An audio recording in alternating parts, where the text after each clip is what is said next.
तो दोस्तों कैसे आप सब। आई होप आप सब बहुत अच्छे होंगे। तो हम अपनी डेली करंट अफेयर्स या फिर डेली न्यूज़ का नेक्स्ट सेशन ले आए हैं, जो कि यार ये हमारी सीरीज़ डिफेंस एग्ज़ाम के लिए है स्पेशली। तो हर बार की तरह दोबारा बोलूँगा कि भाई डिफेंस एग्ज़ाम में करंट अफेयर्स बहुत इंपॉर्टेंट होते हैं, क्योंकि यहाँ पर करंट अफेयर्स कुछ भी नहीं पूछता, आपके बहुत ही प्रिडिक्टेबल टॉपिक से जो आपके PYQ बेस्ड होते हैं। तो कोई भी आदमी जिसको 4-5 साल का इस एग्ज़ाम का एक्सपीरियंस होगा, वो आराम से आपको कम रिसोर्स के साथ भी 70-80% करंट अफेयर्स सही करवा सकता है इन एग्ज़ाम्स में। जैसे एग्ज़ाम्स जैसे CDS, NDA, आपका FCAT, CAPF भी, और आपका कोस्ट गार्ड, ये सब एग्ज़ाम्स डिफेंस एग्ज़ाम में आते हैं जो। तो इसीलिए बहुत इंपॉर्टेंट हो जाता है। आपको बहुत ज़्यादा भी नहीं पढ़ना करंट अफेयर्स। इसकी डिफेंस एग्ज़ाम की खास बात यही है कि कम पढ़ो, उसी में से आ जाती हैं चीज़ें। तो इसीलिए हम ये सीरीज़ में डेली थोड़े थोड़े करंट अफेयर्स देखते हैं। मंथ एंड में जब आप करंट अफेयर्स की वीडियो देखोगे, पता चलेगा कि आपको सभी आता होगा। तो अपना हंसी मजाक करते हुए वीडियो देख लिया करो, और अपना एंड में टेंशन की ज़रूरत नहीं है ना। तो देखते हैं आज क्या है अपने न्यूज़पेपर में। यस सर, स्टार्ट करते हैं। ठीक है। Promote CBCDs over stable coins, RBI governor urges central bank. अब यहाँ पर एक्चुअली हुआ क्या था, एक वर्ल्ड लेवल की मीटिंग हुई थी, इसमें सारे RBI गवर्नर्स आए थे। शायद UN की WTO की या फिर IMF की मीटिंग है, शायद IMF की मीटिंग थी। उसमें सारे वर्ल्ड के हर कंट्री के गवर्नर, सेंट्रल बैंक के गवर्नर्स आए थे।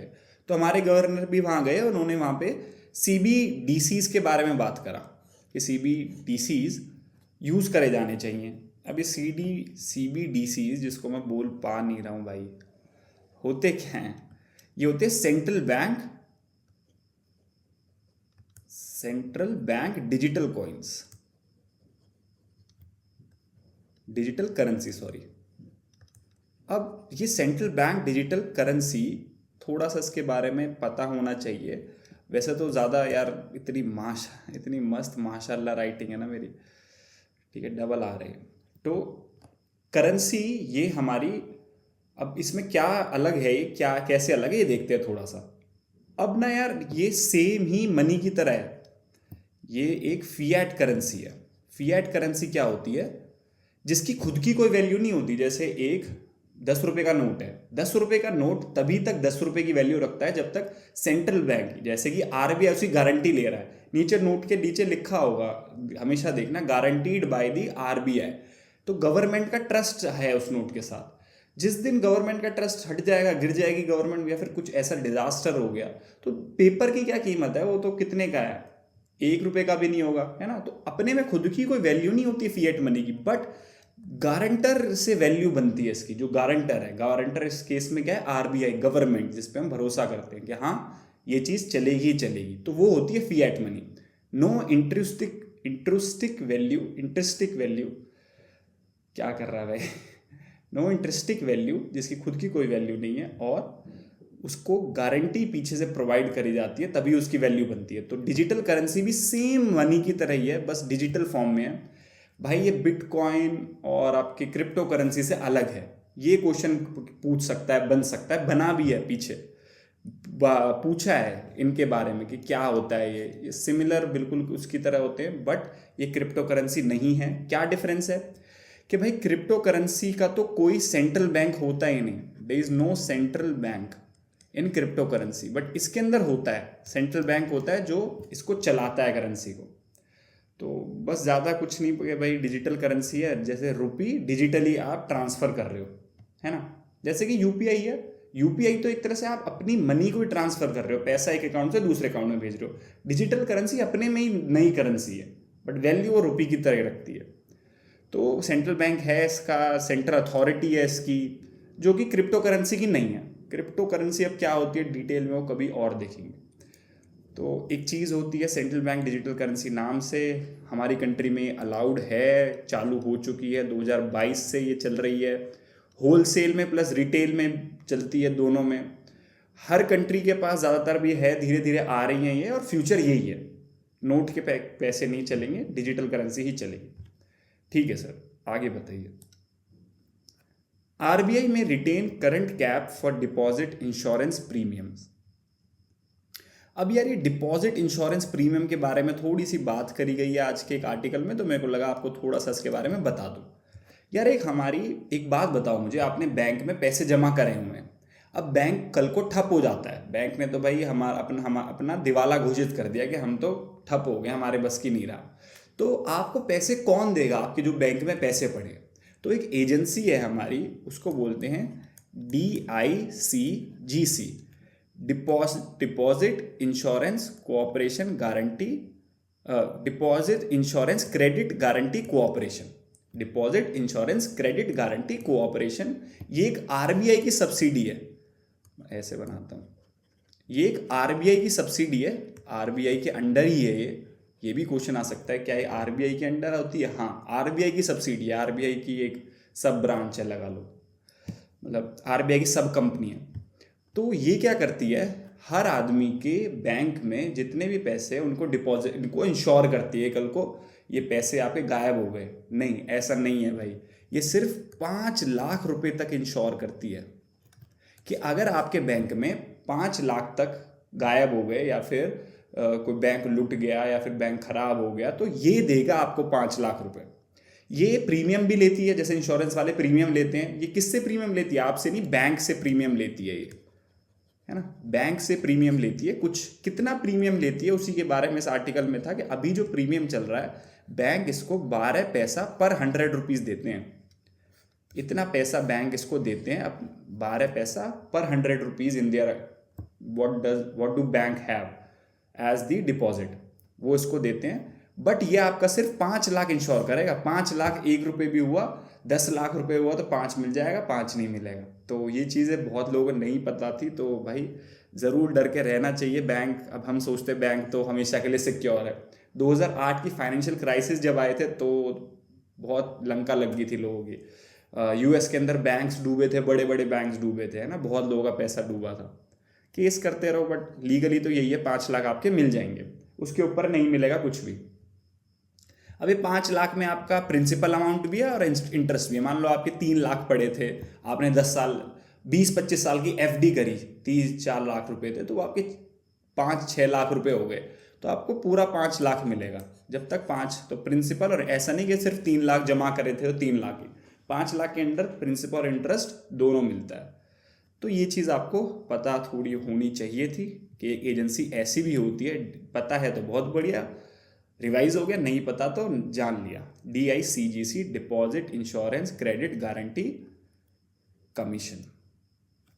ठीक है, ठीक है सर, आगे बताइए, आगे देखते हैं नेक्स्ट क्या है।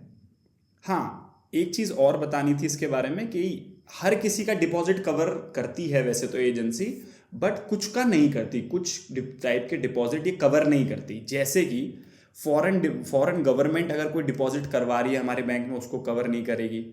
सेंट्रल और स्टेट गवर्नमेंट के डिपॉजिट को इंश्योर नहीं करेगी, ठीक है। इंटर बैंक डिपॉजिट को भी नहीं करेगी, ठीक है। ऑन ऑफ वो तो सेम ही है।